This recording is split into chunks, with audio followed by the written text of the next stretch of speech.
enjoy, and the time just goes by like that, right? And you don't realize, and you're like, subhanAllah, where did the time go? That's exactly what the Quran was for the Prophet ﷺ. And especially in that time, that night time, where you're as close as you can be to Allah, it's the best time to read Quran, in my opinion.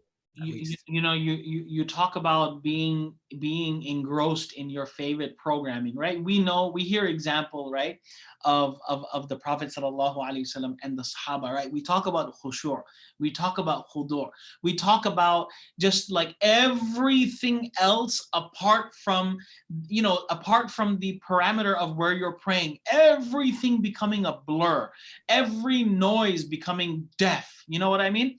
So subhanallah, the Prophet sallallahu alaihi wasallam and the Sahaba and our pious predecessors, they would offer salah in such a way where everything and everyone besides them and Allah would become a blur.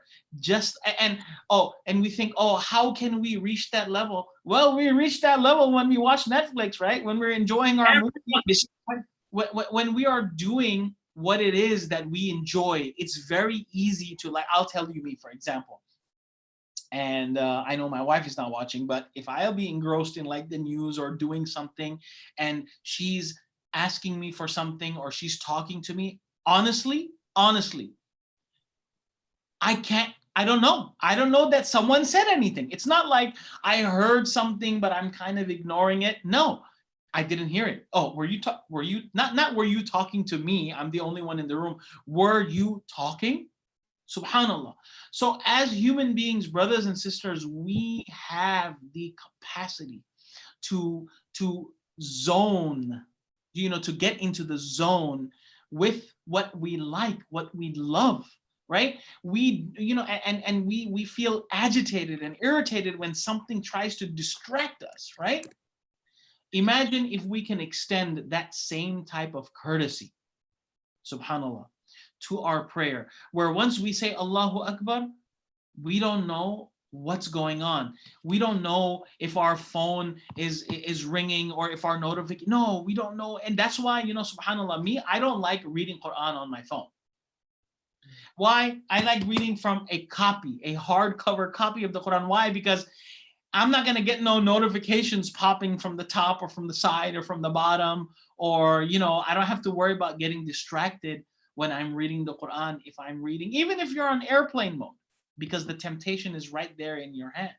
So subhanallah, imagine getting so engrossed in qiyam with Allah subhanahu wa ta'ala, and this is the time to kind of get into the habit of that. And you know what, Mufti Nauman, it's not really hard to pray tahajjud or qiyam. Everyone's waking up for their suhoor anyways, right. Especially after what we said yesterday. Right. Absolutely. So if we're getting up, might as well nurun ala nur, right? You have your regular cheeseburger, right? And then you have your double cheeseburger, your nurun ala nur. So like you're up at that time anyway, might as well just add that extra layer of your tahajjud. Yeah, subhanallah. So brothers and sisters, in closing, we talked about the benefits and the blessing of suhoor, right? It's very important to wake up for suhoor. In the words of the Prophet sallallahu alaihi wasallam, even if it's a sip of water, get that down in your throat, get that in your system, even if that's what suhoor will mean to you. And while we are doing that, get into rak'ah at least. Try to get into rak'ah. Get yourself in the list of those people who have وَبِالْأَسْحَارِ هُمْ يَسْتَغْفِرُونَ كَانُوا قَلِيلًا مِنَ اللَّيْلِ مَا يَهْجَعُونَ وَبِالْأَسْحَارِ هُمْ يَسْتَغْفِرُونَ. SubhanAllah, brothers and sisters, we have a lot of work to do, and we're all included in this. We are all human beings. We're all in the same boat. Yes, definitely, no doubt, we all have our different struggles, but everyone has the same solution, right? إِسْتَعِينُوا بِالصَّبْرِ وَالصَّلَاةِ. We are not going to understand how sabr helps us unless we exercise sabr, right? We use the word exercising sabr. What does exercising sabr mean, right? It doesn't mean that, you do like you do this extensive deadlift just once and then that's it, you're done. No, it's about chipping away slowly, exercising that muscle of sabr. I almost said muscle of sabr, right? So exercising that muscle. I heard that at the Tajweed, man. I know we just got finished teaching the Quran workshop, but that was pretty excellent, man. So, exercising, you may not exercise. You may be impatient the first time around. You may lose your cool. You may lose your temper the first time, the second time, the third time. But sooner or later, if you have the mindfulness, if you can come across at the end of your impatience that, if you can be regretful that, I shouldn't have said that, I shouldn't have reacted in that way, then that in and of itself is one step on getting close to becoming a sabir. Same thing with salah. We may not feel it initially that, oh, you know what? I offered these 2 rak'ah. I feel so awesome. You have to work on everything. You have to work on everything. Things will not happen in an instant, okay? The only thing that happens in an instant is forgiveness from Allah subhanahu wa ta'ala. Everything else, whether a baby's being born, whether a tree is being planted, heck, even when the world was created, it took a period of time to show us that things take time. Brothers and sisters, we have time now, right?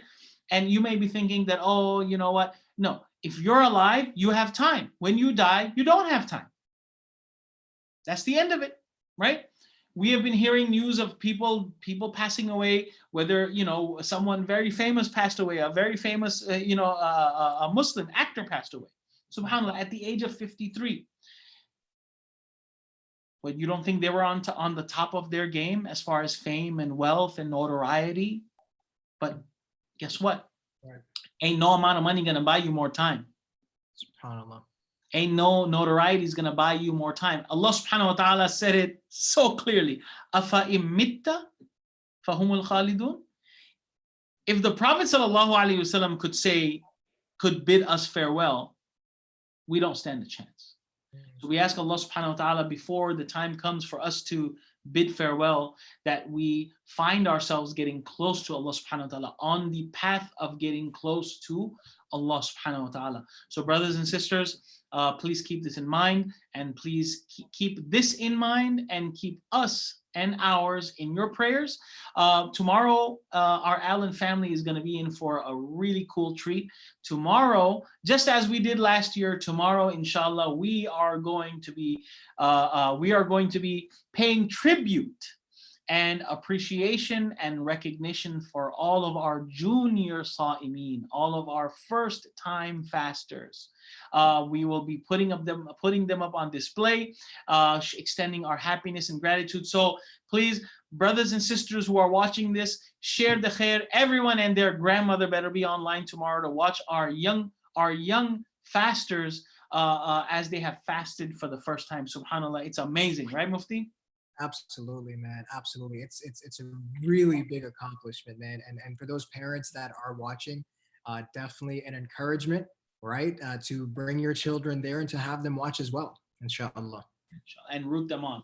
Jazakumullah khair, folks. Stay cozy, stay classy, stay safe, stay home, and keep washing them hands. Assalamu alaikum wa rahmatullahi wa barakatuh. Wa alaikum assalam wa rahmatullahi wa barakatuh.